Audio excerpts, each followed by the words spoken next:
Friends உங்களுக்காக இன்றைக்கி ஒரு புதிய கன்டென்ட்டோட தான் வந்திருக்கோம். இந்த கன்டென்ட் ரொம்ப வித்தியாசமான ஒரு கன்டென்ட்டாக உங்களுக்கு அமையும்.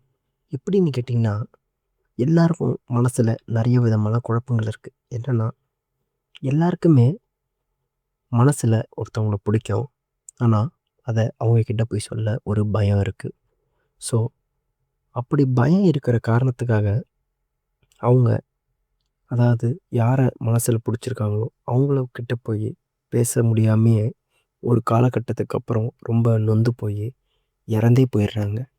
சரி, இப்படி இருக்கிற சிச்சுவேஷன் வந்து இப்போ இந்த ஜென்சி கிட்ஸ் காலத்தில் எப்படி இருக்குன்னா, ஒரு பசங்களுக்கு ஒரு பொண்ணுங்கள விட ஆன்டீஸை தான் ரொம்ப பிடிச்சிருக்கு. நீங்களே வேணால் எங்கே வேணால் போய் பாருங்கள். ஒரு 20 வயசோ ஒரு 22 வயசு பையனுக்கும் அவனோட வயது அதிகமான ஒரு பெண்ணை தான் அந்த பையனுக்கு பிடிச்சிருக்கு. ஸோ இப்படி வயது அதிகமான பெண்ணை பிடிச்சிருக்க காரணத்தினால அதை போய் டைரெக்டாக அப்ரோச் பண்ணுறாங்க. ஒரு சில பேர் அப்ரோச் பண்ணாமே போயிடுறாங்க. சரி, இதுவே 20 வயசு பையன்கிட்ட மட்டும் கிடையாது. இது 40 வயசு ஆண்கிட்டயும் இருக்குது.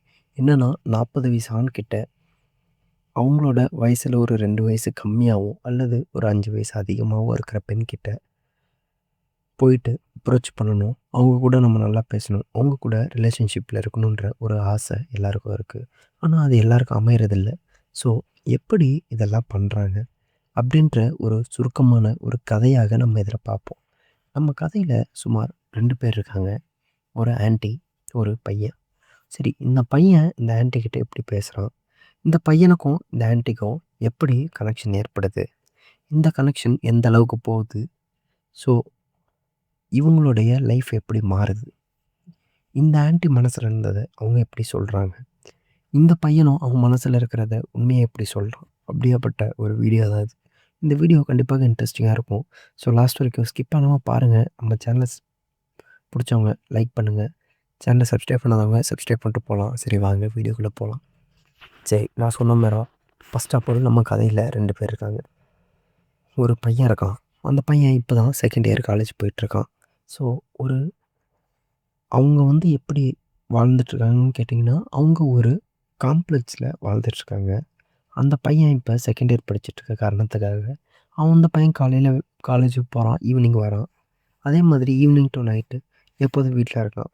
சனி, ஞாயிறு 2 நாள் அந்த பையனுக்கு லீவ் விட்டுறாங்க. ஸோ இந்த பையன் வந்து மோஸ்ட் ஆஃப் டைம் வீட்டில் தான் இருக்கிற மாதிரி இருக்குது. ஏன்னா அந்த பையனுக்கு காலேஜ் காலையில் 10 to 2 மணி வரைக்கும் தான். ஸோ இப்படி இருக்கிற சுச்சுவேஷன் என்னென்னா, அவங்க வீடு வந்து எப்படின்னா, கீழே 2 வீடு, மேலே 2 வீடு, அதுக்கு மேலே 2 வீடு. சுமார் மொத்தம் 6 வீடு இருக்குது. இந்த 6 வீட்டில் இந்த பையன் கிரவுண்ட் ஃப்ளோரில் இருக்கான். கிரவுண்ட் ஃப்ளோருக்கு பக்கத்தில் ஒரு ஹஸ்பண்ட் அண்ட் ஒய்ஃப் இருக்காங்க. ஸோ ஒரு ஹஸ்பண்ட் அண்ட் ஒய்ஃப் இருக்காங்க. இவங்க இப்போ தான் வீட்டுக்கு குடியே போகிறாங்க. இவங்க அந்தளவுக்கு பக்கத்து வீட்டுக்காரங்கிட்ட எந்த விதமான பேச்சுவார்த்தையும் வச்சுக்கல. ஏன்னு கேட்டிங்கன்னா, இந்த பையன் வந்து வெளியூர்லேருந்து இந்த ஊருக்கு வந்திருக்கான் காலேஜ் படிக்கிறதுக்காக. இந்த ஊருக்கு வந்ததுக்கப்புறம் ஹாஸ்டல் போய் எடுத்திருக்கான். எதுவுமே செட் ஆகல. ஸோ அடுத்தது பிஜி போய் எடுத்திருக்கான். அதுவும் எதுவுமே செட் ஆகல. அதனால தான் நம்ம தனியாக வீடு எடுத்து தங்கிக்கலாம் அப்படின்ட்டு இது ஒரு வீடாகவே எடுக்கிறான். ஏன்னா இவன் நல்லா வசதியான பையன். சரி, இப்படி இருக்கும்போது தான் பக்கத்து வீட்டில் ஒரு ஆன்ட்டியை பார்க்குறான். அந்த ஆன்ட்டி மேலே அவனுக்கு ஒரு பெரிய அஃபெக்ஷன் என்பது ஏற்படுது. ஆனால் அதை வந்து அவங்கக்கிட்ட போய் சொல்லவோ, அதை பகிர்ந்துக்கவோ ரொம்ப பயத்தில் இருக்கான். எப்படி போய் சொல்கிறது? அப்படி சொன்னால் நாளைக்கு ஏதாவது சண்டை ஆயிருமோ, பிரச்சனை ஆயிருமோ அப்படின்ற ஒரு பயம் அந்த பையனோட மனசுக்குள்ளே இருக்குது. ஆனாலும் அவங்கக்கிட்ட எப்படியாவது போய் இதை நம்ம சொல்லி ஆகணுன்ற ஒரு இது இருக்குது.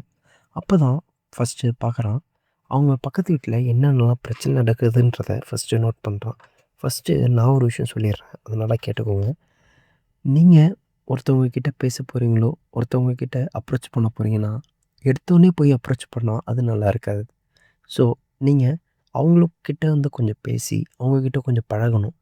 பழக பழக தான் அவங்கள பற்றியான விஷயங்கள் உங்களுக்கு தெரியும். உங்கள பற்றியான விஷயங்கள் அவங்களுக்கு தெரியும். ஸோ வந்து எடுத்தோம் கவுத்தோன்னு பண்ணுறதுக்கு பதிலாக கொஞ்சம் வெயிட் பண்ணிங்கன்னா, கிடைக்கிற விஷயம் கண்டிப்பாக கிடைக்கும். இதுவே எடுத்தோம் கவுத்தோன்னு பண்ணிங்கன்னா, கிடைக்கிற விஷயம் கூட கிடைக்காம போயிடும்.